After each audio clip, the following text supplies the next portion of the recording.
বন্ধু, আমরা যখন ভগবানের কাছে কোনো কিছু চাই, কোনো কিছু প্রার্থনা করি, তখন আমাদের কেন পাওয়া যায় না, আমাদের কেন পাই না আমরা সে জিনিস? তার কারণ আমাদের চাওয়ার যে ধরন সেটাই ভুল।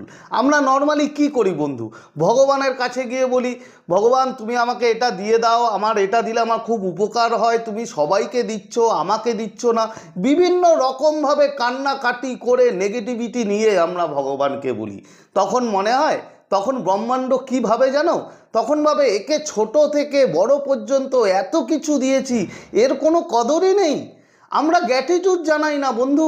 আমাদের যে ছোট থেকে এই পর্যন্ত আমাদের কত কিছু দিয়েছে, রিলেশন দিয়েছে, টাকা পয়সা দিয়েছে, আমাদের ভালো স্বাস্থ্য দিয়েছে, সেগুলোর জন্য আমরা গ্র্যাটিটিউড জানাই না। তোমাকে কিভাবে চাইতে হবে শুনে নাও।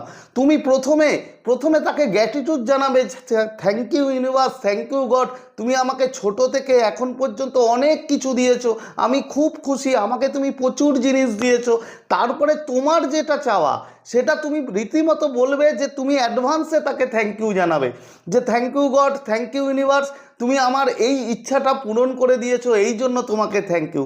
জাস্ট পজিটিভ ওয়েতে বলো। এইভাবে যদি তুমি উইশ মানে চাও তোমার ইউনিভার্সের কাছ থেকে, গডের কাছ থেকে, বন্ধু 100% তুমি সেটা পাবে।